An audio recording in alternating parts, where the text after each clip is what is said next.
Welcome to Light Chapter 10th class, lecture number 2. See, students, in the lecture number 1, I have explained you some basic concepts about nature of light. मैंने बताया आपको light क्या होती है. Light एक energy है which produces sensation of vision. फिर मैंने बताया कि लाइट का ड्यूल नेचर रहता है. लाइट कभी वेव है, लाइट कभी पार्टिकल है. लाइट को हम बोलने लगे ड्यूल नेचर वाविकल. अब 10th क्लास के लिए लाइट क्या है? लाइट एक रे है. ना तो हमने वेव की बात करनी है, ना हमने पार्टिकल की बात करनी है. हमने सिंपल लाइट का रे कॉन्सेप्ट को स्टडी करना है. मतलब आपको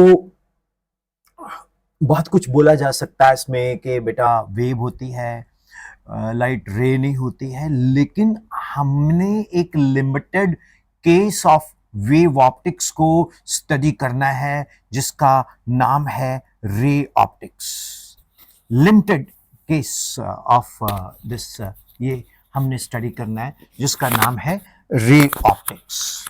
ओके, तो इसको मैं लाइट भी लिख सकता हूं 10th क्लास में. ठीक है, और जनरली हम क्या स्टडी करेंगे? Reflections and refractions. मैं आपको एक छोटी सी बात बताता हूं. आप लोगों ने पढ़ा है रे. रे basically is represented by an arrow like this. एक लाइन के ऊपर जब हम एरो डाल देते हैं तो वो रे बन जाता है. एक्चुअली ये एक सोर्स ऑफ लाइट है. जो ये सोर्स ऑफ लाइट है ना, यहां से इस तरह के वेव्स निकलती हैं. आप एक स्टिल वाटर पॉन्ड में चले जाओ जहां पानी खड़ा हो, उसमें एक पत्थर को जब आप मारोगे तो वो पत्थर जो है उससे ऐसे ऐसे वेव्स बनती हैं. ठीक है, राइट. इसी तरह से जब आप एक बल्ब को ऑन करोगे, सपोज ये एक बल्ब है, इसको आपने ऑन किया तो लाइट ऐसे वेव की तरह हर डायरेक्शंस में निकलेगी. क्लियर हुआ?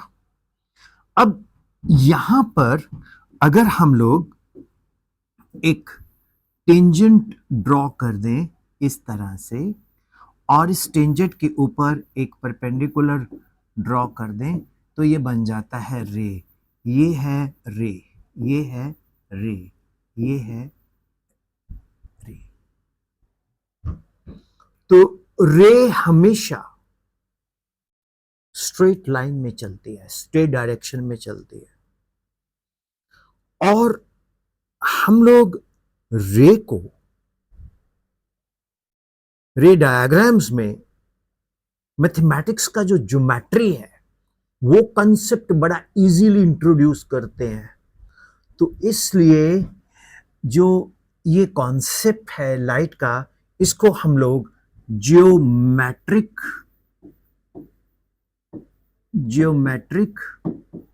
ऑप्टिक्स भी बोल सकते हैं. ये ज्योमेट्रिक ऑप्टिक्स भी इसको हम बोल सकते हैं. रे तो है ही, लेकिन उसमें हम किसकी हेल्प लेते हैं? मैथमेटिक्स. उसमें किसकी? ज्योमेट्री की. Alternate angle, corresponding angle and so on, triangle etcetera, congruency. ठीक है, ये सारा कुछ हम उसमें स्टडी करते हैं. तो इसलिए हम इसको ज्योमेट्रिक ऑप्टिक्स भी कह सकते हैं, है ना. अब आपको क्लियर हुआ कि रे क्या है. एक लिमिटेड केस है किसका? वेव का. ये वेव तरंग, ठीक है, किरण, उसका एक लिमिटेड केस है. अब अपन चलते हैं कॉन्सेप्ट में. सबसे पहले मैं आपको मतलब कुछ कॉन्सेप्ट बताता हूं, छोटे छोटे डेफिनेशंस आपको क्लियर करता हूं इसमें. वो जो डेफिनेशंस मैं आपको क्लियर करता हूं वो किस तरह की हैं मैं आपको बताता हूं. कुछ टर्म्स हम लिखते हैं इसको बोलेंगे सम इंपॉर्टेंट टर्म्स, ठीक है, जो हम फ्रीक्वेंटली यूज करते हैं। पहला टर्म हम यूज करते हैं सोर्स। कौन सा? सोर्स।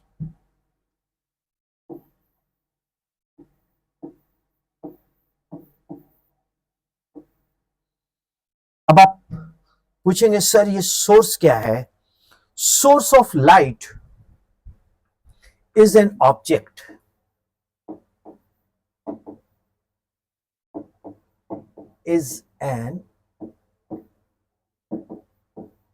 ऑब्जेक्ट।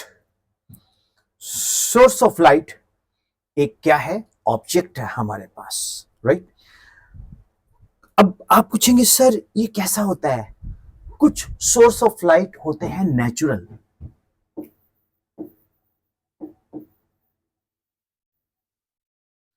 कुछ सोर्सेस ऑफ लाइट होते हैं नेचुरल, कुछ होते हैं आर्टिफिशियल। अब नेचुरल में सन, स्टार्स, मून, ठीक है, ये सब के सब हमारे क्या है? Natural satellite, I mean sources. एक होते हैं मैन मेड।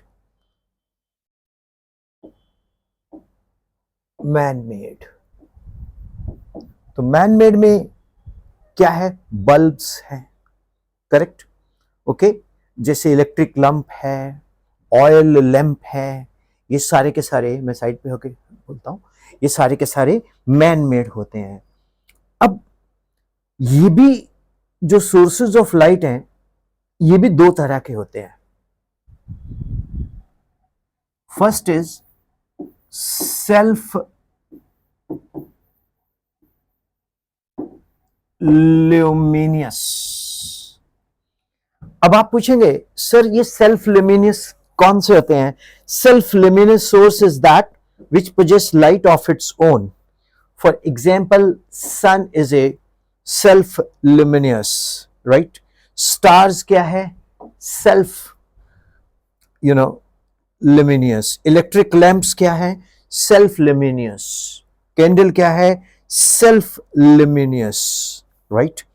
तो जो खुद से रोशनी प्रोड्यूस करते हैं वो है सेल्फ ल्यूमिनियस। एक होते हैं non self luminous. Non self luminous में कौन कौन आता है? जिनकी अपनी लाइट नहीं होती। सोचो कौन? मून। मून की अपनी लाइट नहीं है। Moon has not its own light, right? तो ये क्या है? Self luminous. अब मैंने इस स्टूडियो की लाइट बढ़ा दी तो मैं नॉन ल्यूमिनियस हूं।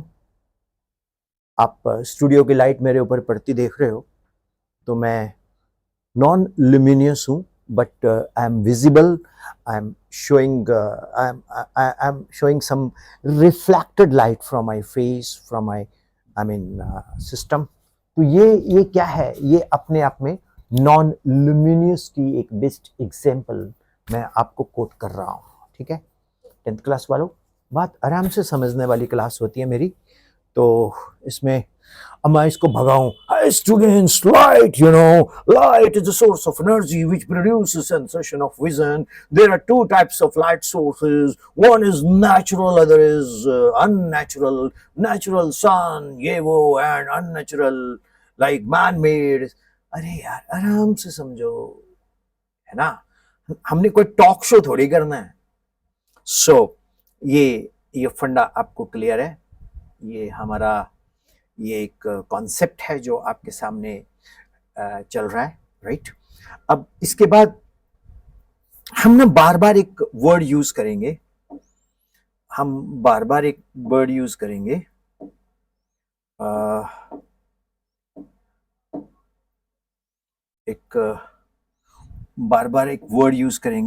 उसका नाम हम रखेंगे what you call that medium.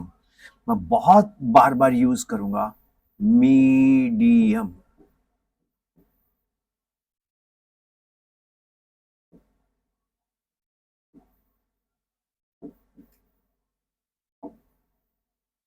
Medium, right. ये मीडियम क्या है? मैंने एक से पूछा what is the medium in light, medium for light. Sir Hindi medium, English medium, Punjabi medium या कुछ और मीडियम? अरे यार वो मीडियम नहीं। Medium means that medium is a substance through which light propagates or tries to do so. Medium एक substance है, medium is a substance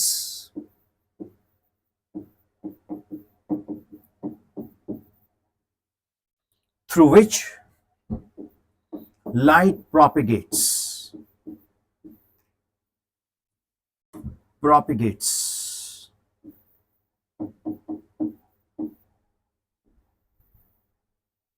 Medium is a substance through which light propagates. Means that medium एक ऐसा substance जिसमें से light क्या हो जाएगी? Propagate करेगी। That is medium. अब जैसे हमारे ऊपर धूप पड़ती है, वो कहां से आती है? सन से। तो मीडियम क्या हुआ? The atmosphere of the earth, that is medium. तो मीडियम क्या है? जिसमें से लाइट प्रोपेगेट करती है। जिसमें से लाइट क्या करती है? प्रोपेगेट करती है, फैलती है, संचार होता है उसका, उसको हम मीडियम कहते हैं। मैं डेफिनेशन बोलूंगा, a medium is a substance through which light propagates. अब आप बोलेंगे सर अगर मीडियम जिसमें से लाइट प्रोपेगेट ना करे, क्या वो मीडियम है? वो भी मीडियम है। लाइट प्रोपेगेट्स और tries to do so, या फिर क्या करे? ट्राई करे उसमें से निकलने की, तो उसको भी हम लोग क्या बोलेंगे? मीडियम। मीडियम क्या है? एक सब्सटेंस जिसमें से लाइट क्या करती है? प्रोपेगेट करती है, और या tries to do so, means that उसमें से लाइट कोशिश करे निकलने की। उसमें से लाइट क्या करे? कोशिश करे निकलने की। उसको हम लोग क्या बोलते हैं? मीडियम। कितना इजी है साइंस। अब हम आगे चलते हैं।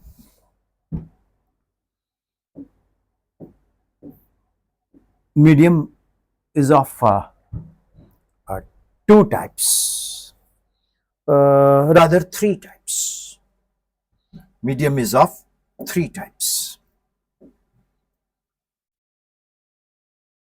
Three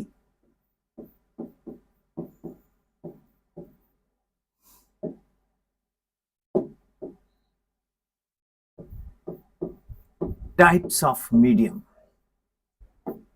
पहला,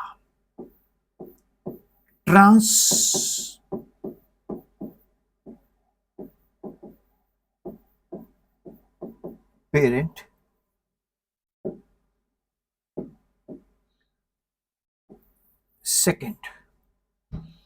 सेकेंड मीडियम होगा ट्रांसल्यूसेंट।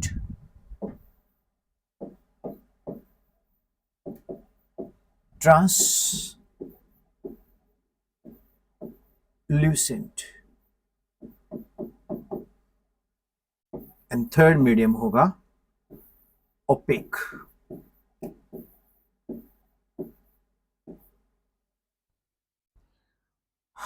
अब क्वेश्चन क्या आता है? क्वेश्चन आता है कि सर ये थ्री टाइप्स ऑफ मीडियम्स हैं। पहला है ट्रांसपेरेंट, दूसरा है ट्रांसल्यूसेंट, थर्ड है ओपेक। अब transparent medium is that medium through which light propagates easily. Transparent medium is that medium through which light propagates easily. जिसमें बड़ी आसानी से लाइट क्रॉस कर जाए, निकल जाए, उस मीडियम को हम लोग क्या बोलते हैं? Transparent medium. जैसे जैसे एयर हुआ, जैसे ग्लास हुआ, एयर हुआ, ग्लास हुआ, ये सारे के सारे कौन से मीडियम है? Transparent medium. कुछ हद तक वाटर भी ले सकते हैं हम, क्लियर वाटर।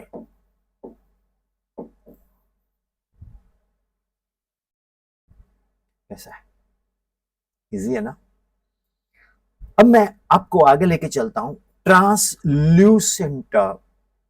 ट्रांसल्यूसेंट वो मीडियम होता है जिसमें से पार्शियली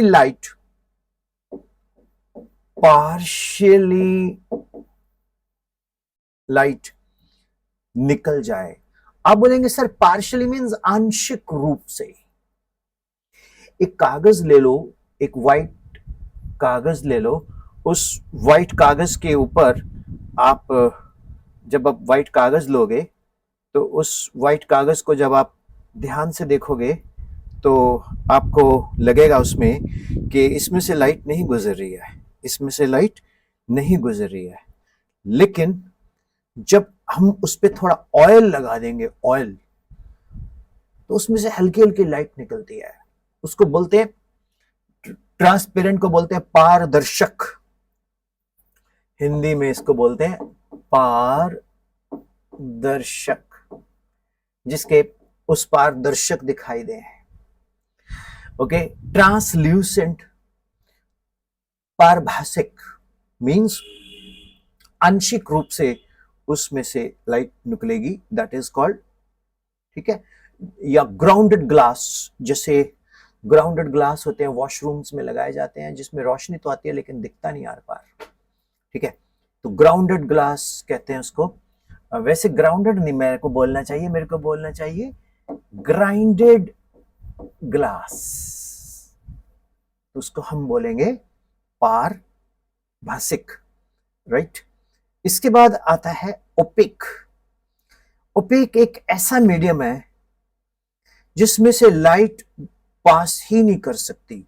ओपेक, बिल्कुल light does not pass through opaque medium, means light does not pass through opaque medium.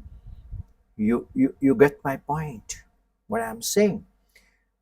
लकड़ी, कार्डबोर्ड, कुछ भी। तो there are 3 types of medium. पहला transparent medium. Transparent medium is that medium through which light can easily pass. Second is translucent medium. It is a medium through which light propagates partially. And opaque medium. Opaque medium is that medium through which light cannot propagate. For example, wood, metals, etc. are opaque medium. Now, मैंने पहले आपको एक briefly रे के बारे में बताया था। अब मैं थोड़ा रे के ऊपर एक बार फिर से आपको लेके चलता हूं, राइट। मेरे प्यारे बच्चों, YouTube के ऊपर आप ये लेक्चर ले रहे हो और ये उन स्टूडेंट्स के लिए जो बहुत महंगी कोचिंग नहीं ले सकते, उनके लिए एक बहुत हेल्पफुल हो सकता है। अगर आपको लगता है तो जरूर बताना, ठीक। अब रे क्या है? Ray of light is a straight line path along which light travels. मतलब क्या है? पहले तो मैंने आपको टेंजेंट में बताया था, अब मैं आपको इसको बताता हूं। Ray of light is a straight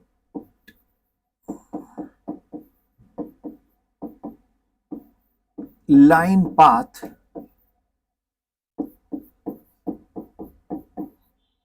through which light travels, through which light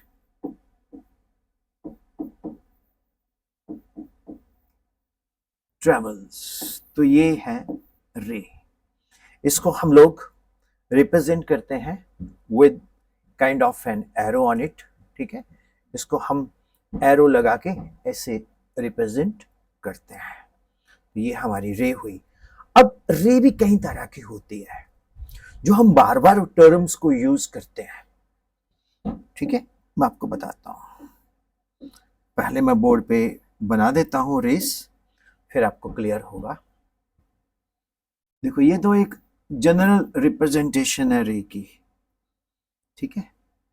अब ये देखो, ये एक रे है और ये भी एक रे है और ये भी एक रे है। तो इन तीनों रेस को हम बोलते हैं कन्वर्जेंट रेस। कन्वर्जेंट रेस, इनको हम क्या बोलते हैं? कन्वर्जेंट रेस बोलते हैं इनको। क्लियर हुआ? अच्छा, अब क्योंकि ये एक पॉइंट के ऊपर फोकस हो जाती है, अब मैं आपको बताता हूं एक और रेस जो कि इसका ऑपोजिट है। वो एक पॉइंट से ऐसे ऐसे ऐसे निकलती है, तो इसको हम लोग बोलते हैं डाइवर्जेंट रेस। क्या बोलते हैं इनको? Divergent race. इंटरेस्टिंग। अब मेरे 10th क्लास के प्यारे प्यारे बच्चों, छुटको, एक ये रेज है जो आप देख रहे हो,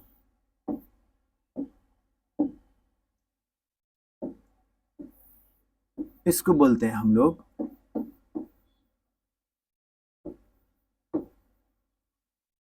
पैरेलल रेस। क्या बोलते हैं इनको? Parallel race.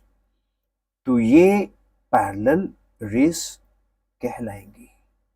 Divergent rays, convergent rays, parallel rays. तो ये एक कॉन्सेप्ट है जो मैंने आपको बताया, जिसको हम लोग बहुत फ्रीक्वेंटली यूज करेंगे। और ये लेक्चर्स बड़े आराम से पढ़ाता हूं मैं, जल्दबाजी करना मुझे पसंद नहीं है। क्यों आराम से पढ़ाता हूं मैं, जल्दबाजी करना क्यों पसंद नहीं है? क्योंकि हम अपने ही घर में डेस्कटॉप पे या लैपटॉप पे या किसी भी मेथड पे, जिस मोड पे आप अपने चैनल को देख रहे हो, पढ़ रहे हो, आराम से कुछ चीज ना समझ आए उसको रिवाइज कर सकते हो। अदरवाइज आप मेरे को 9814121996 पे व्हाट्सएप कर सकते हो। तो आपका teacher Google profile Vipin Sharma physics आपको रिप्लाई करेगा, but on the basis of the priority. एक स्टूडेंट्स हमारा ऐप है, उस ऐप का नाम है VSOYM.com। VSOYM.com पे आप जाके 6th, even 5th, 6th, 7th, 8th, 9th, 10th इसको आप डाउनलोड कर सकते हो। डाउनलोड करके आप अपने ही घर में बैठ के टेस्ट प्रैक्टिस ले सकते हो। टेस्ट प्रैक्टिस, मल्टीपल चॉइस, इसमें स्टडी मटेरियल भी आपको मैं प्रोवाइड कर सकता हूं, ठीक है। डिटेल्स के लिए आप 9814121996 पे पूछ सकते हो। इसके अलावा जो स्टूडेंट्स 10+1 10+2 नीट जेईई एस्पिरेंट्स हैं, वो बच्चे भी इसको डाउनलोड कर सकते हैं एंड वो भी घर बैठ के तैयारी कर सकते हैं। मालूम है इस टेस्ट सीरीज का फीस कितना है? 300 रुपीज। आप पूछेंगे 300 पर मंथ? ना, per year. Every child has got a right to become a doctor, to become an engineer, to become a scientist, and ये खाली पैसे के कारण मेरे स्टूडेंट जिनमें कैलिबर है वो पढ़े ना, ठीक है, तो मुझे अच्छा नहीं लगता। बाकी सभी लोगों की क्या सोच है मुझे मालूम नहीं, लेकिन vsoym.com ये आपको काफ़ी हेल्पफुल होगी। vsoym.com, तो आप कभी भी इसको डाउनलोड करें और कोई और डिटेल जानकारी लेना चाहते हैं तो व्हाट्सएप 9814121996। सो डियर स्टूडेंट्स, बहुत आराम से पढ़ाया मैंने। मुझे एक बच्चा बोलता, सर आप ऐसे क्यों नहीं करते तांडव? मैं कि कैसे तांडव? Hey students, I am going to teach you, you know, see look here, this practice just at the rate of 300 rupees। 9814121996 पे आप मुझे डायल करें। 5th 6th 7th 8th 9th 10th ये बच्चे नीट जेई वाले घर बैठ के पढ़ सकते हैं। आराम से भी तो बोला मैंने, वो भी तो ठीक है, ऐसे बोलने से ज्यादा समझ आता है। ठीक है, थैंक यू। एंड ये आपका चैनल है, आपका सर हूं, ठीक है, बहुत साल पढ़ाया। गूगल पे जाना, कभी गूगल पे विपिन शर्मा फिजिक्स डालना। Thank you. So